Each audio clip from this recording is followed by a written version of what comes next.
This is literally just a test stream. I've made it back to California and I just wanted to get my camera set up. So you're just going to be hanging out, watching me code as we're going to be hanging out here with Cursor. I'm currently using Cursor right now and I've been trying out the Opus 4.5 model and also been trying out all the variants of the Codex Max high models. So we have like the high, medium, Codex Max low, medium, high, and then extra high, which is kind of crazy if you think about all the different models that are currently available. So there is a lot of models that are out here, and I'm actually liking the model inside of Cursor right now with the Codex Max High. And there are a couple major changes that I kind of want to let you in on. So with this test stream, this is literally just a test stream. We're just going to hang out, but I'm going to talk to you about the documents and something that Cursor has been doing because they've been partnering closely with OpenAI, and I've been reading some of the documentation. The first part is the model is currently available for free. So inside of Cursor right now, you can actually use this model for free if you just do 5.1 Max. Big shout out to my friend Get Max. Thank you so much for dropping in, man. You're like always tuned in. So I don't even have my proper lighting set up. You can kind of see I have my overhead light set up. But we're just kind of going live for a little bit just to hang out. I just want to test my audio, making sure everything's pretty good here, and appreciate everyone's kind of stepping in. So real quick, if you check out Cursor's blog, and they have one, I think about, let's see, Cursor GPT 5.1 or something like that. Yeah, improving. Okay, so this blog here is a really interesting tell. So one of the things that happens is a more shell forward approach. So the codex is basically focused on shell oriented workflows. And this is kind of what got me. And this is kind of why I wanted to drop on. And this is literally just a test stream. So we're just going to be hanging out. I'm just going to just kind of yap with you. So what's happening is the model is normally used to getting a lot of shell oriented commands. So that's like the terminal bench stuff. That's Claude Code and all those other types of things. But what the Cursor team did was to train the model and then update the system instructions so that way it would do its own tool calls. So I don't know if you're familiar with Cursor's interface. Whenever you're doing stuff inside of Cursor, if you've ever used the Composer model or some other ones, it will actually know all the files that have changed in your file system. And the advantage of that is that it can work really, really quickly to find solutions or find the problems that it needs to find. So Cursor is like, yo, since we're partnering with OpenAI, they've basically have been talking back and forth of how they can give models specific types of things. So this says, if a tool exists for an action, prefer to use the tool instead of shell commands, because the model GPT-5 Codex will always prefer the shell commands to say, hey, run a grep or whatever. And if you've ever run grep or run anything in the shell, there are other people who have like rgrep and then mgrep or something like that that have made different grepping tools. And that basically just means, like, in plain English, you'd have to try to search through the code base using these, like, text finding type of things. So it's like almost like hitting Command F and trying to look for certain things. But the way that the agents work, they can describe things in English just the way that we do, or they can describe other commands, and those can actually be much more reliable. And in Cursor's case, they've determined that their own tooling, because they work very closely with the code that's in your code base, and they can keep track of the changes of files, and then they also run their own language model stuff. They can also send their own tooling. So they said, hey, prefer the tool used instead of running shell commands. And the reason why this is important is because this is to encourage tool calling. We've made names and definitions in Cursor closer to their shell equivalents. So like RG, ripgrep. And we made this change for all models in our harness. So all models in Cursor's harness now get this new specific way of finding things. And this actually makes it much more reliable to find where things are happening in your code, and also to keep Cursor's actual context windows pretty tight, but feed it in the right context that it needs instead of making things up. And if you've ever worked with any models like Claude, what ends up happening is that you end up basically like Claude pretends like it saw some file, or if doesn't, and then it just makes up a file for something and it just keeps making up new files. And that's kind of the problem that you get. And so with this type of thing, I've been using Cursor in the last, like 12 to 24 hours. And there's a huge improvement in some of the latest changes that Cursor basically landed. And they have actually kind of outlined that here in their little Cursor blog. Huge shout outs to Mike as well, who also says we're cooking. Yeah, man, we are totally cooking here live. And so it's just been kind of fun to kind of hang out with y'all, because we're currently live on X, we're currently live on YouTube. I'm just getting my live streaming stuff set back up again, making sure that all the audio stuff is working pretty good. I haven't even set up like my other lights and everything. I literally just have stuff here. And so we're just kind of rolling right now on these changes. The other thing that Cursor talks about is sandboxing. So for those who aren't familiar, sandboxing will allow Cursor to have a very specific dedicated environment to execute code in. So unauthorized access files and network activity require manual approval and so forth. So another thing that they mention here is they say, unlike the mainline GPT-5 series of models, Codex model family currently uses reasoning summaries to communicate user updates as it's working. These can be in the one form of one-line headings. So in here, basically, I think they said that um, what Cursor team has realized is that if they kind of tell the model to not really yap, but kind of follow up later on and tell us what it happened, they actually see higher accuracy across the board. So they've been able to kind of fine tune some of these responses so that they get what they want, the model executes, and then later on it'll tell it some type of summary. And that is actually going to help over the longer run for people who are doing types of things here. And I thought that was really interesting as far as some of the research that's kind of going on here. So sandbox equals no anti-gravity ops. Yeah, so anti-gravity can't reach in and see like, hey, what's going on? No, I think this is more just I call it agentic hygiene. So or just agent scaffolding hygiene. So I think what could be useful, and I don't know, I got to get off here pretty soon, but I think if I could go eraser IO or something, I'm gonna see if I can log in, or I don't know, Excalidraw. I forget. I have these accounts everywhere, and I just don't remember what I have at what places. But we're gonna try to see if I can do some things here. Can I draw some boxes and stuff? Okay, cool. So when we have something like a model like this, we can just say GPT-5,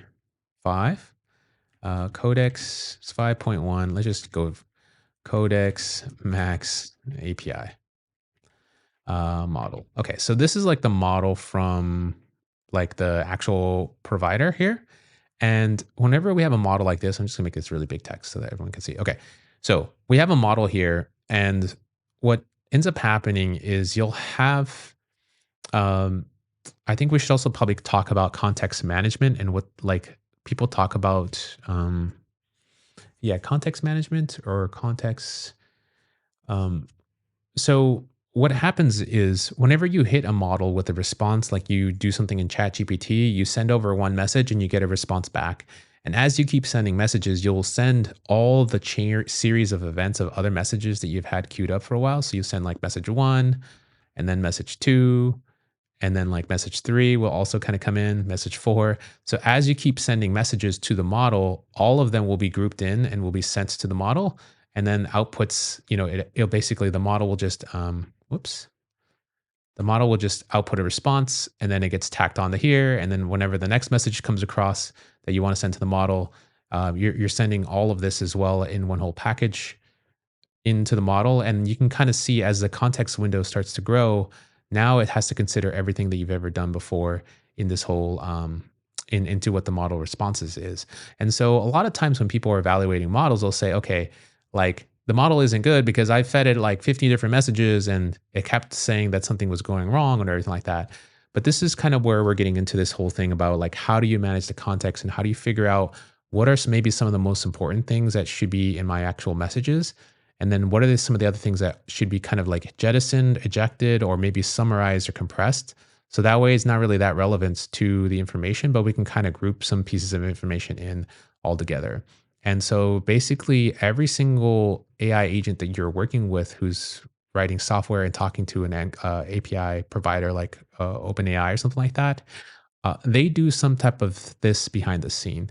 They're trying to interpret what your intent in is as a user. So like as a user, like Ray user, you are like saying, I just want to like vibe code, you know, um, you know, make GPT and make chat GPT in one prompt in shot or something like that. Like this is your intent as a user. Maybe this is kind of what you're working with.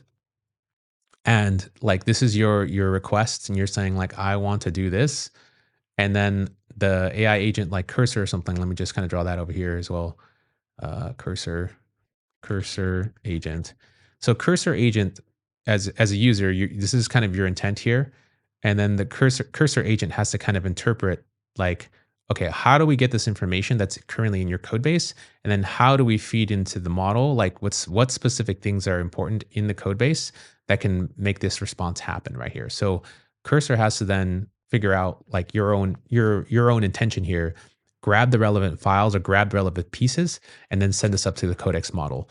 And so the reason why this is really important, and then this is kind of what they've talked about here as far as like a little bit earlier on the harness side, or like the scaffolding side of things, is that they say like there's different ways of tool calling. So whenever you're using, instead of like cursor agent, let's just say you're using something like Codex, right? Or Claude Code, not Claude Code, Open Code or something like that, right? So you have Open Code. Let me just do this type of thing. So with Open Code here, Open Code is going to use like different shell commands, and so some of the shell commands that they'll use is grep, and then you can install also other ones like rgrep or something, rgrep, and then other people have other ones called like mgrep or something like that, mgrep. Other You can do all kinds of things in the shell. So like in the shell environment, you can actually kind of do these types of things, and this is what's going to search in your code base. And inside of your code base is kind of where it's going to grab those specific files. All of these things have a context window, and it's usually like, I think it's like 200K tokens or something like that, is what we call like an effective context window. And so whenever you have a context window of this length for a model, if you feed it in too much text, or too much of something, or too many requests that aren't really relevant or anything like that, then the model can actually return a lot of stuff that just doesn't really make sense for it. And so the important piece here, and this is kind of why it's really important and why all these companies have been spending all this money to figure out what's the best specific thing. They're running evals and all this stuff, and they're actually trying to share this information publicly, is because it's still an art and it's not yet completely science as far as what is going to go in, what's going out. And people are actively sharing techniques, and people like me are actively trying to, code with these models live to understand what's the latest, what type of agent is doing what, and so forth here. So they'll take something like this of like your request and then try to find all the specific pieces of files for those requests. And then they'll take it a step further and they'll say, let's start a planning process and see if I can kind of break these steps down step by step before I start sending these things in. So that way I can make, one request to grab files, one request to understand what these files do. The next request is try to figure out what are all the steps that I need to do to make the code do what it needs to do here. And so Cursor Agent has, instead of these tools, they have like enhanced tools in here that they're doing, and I'll call those cracked tools. So they'll say what they're crack.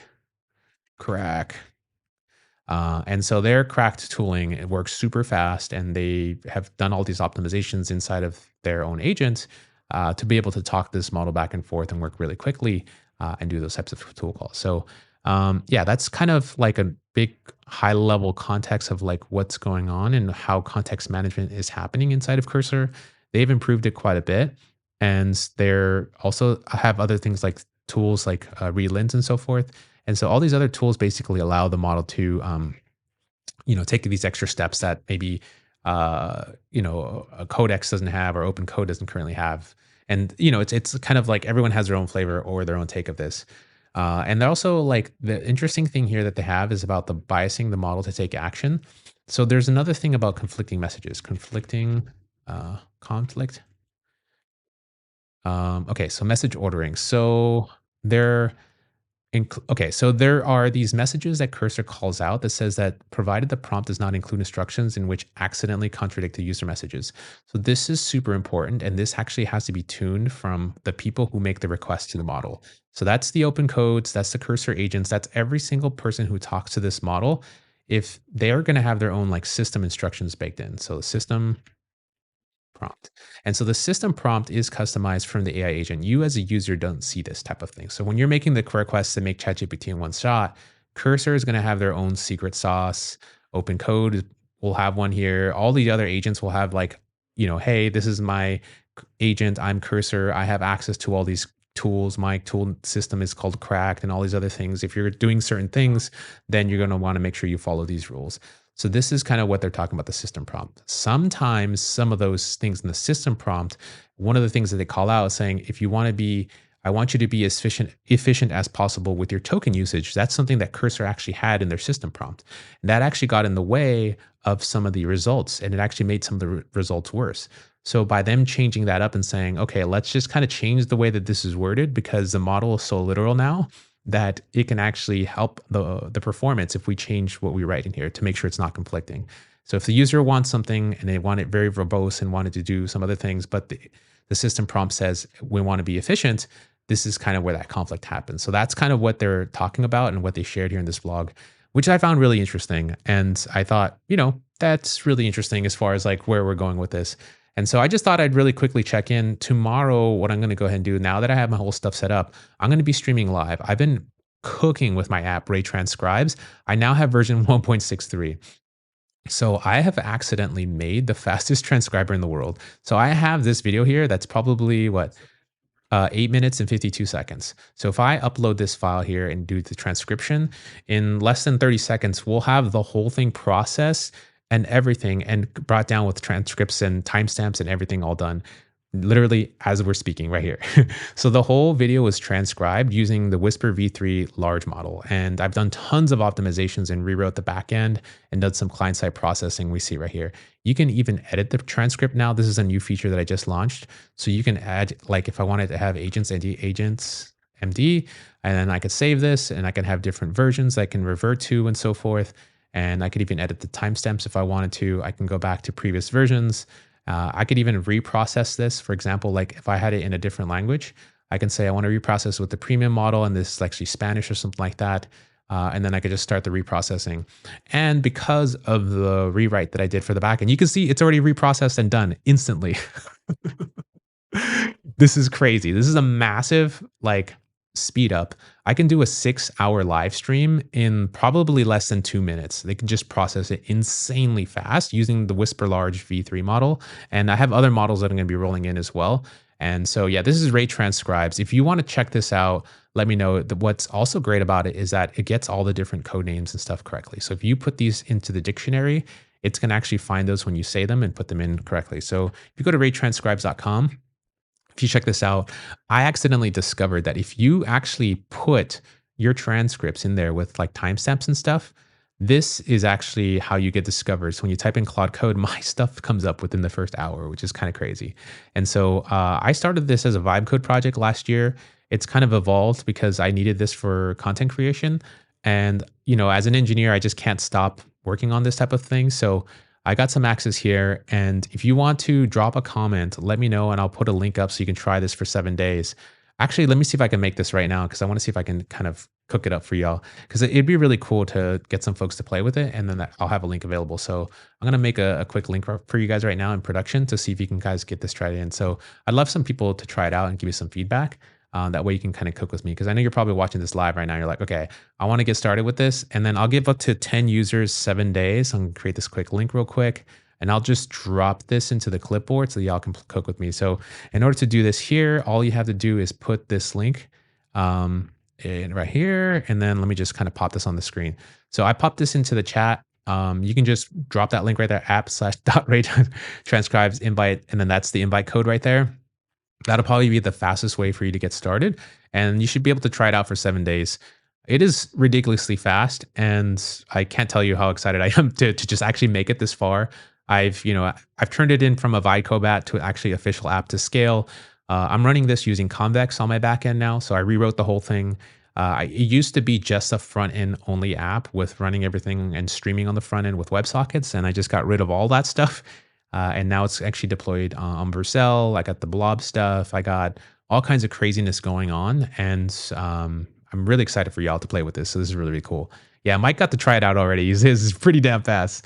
So good. A lot of new work. Yeah. Why can't these agents get along?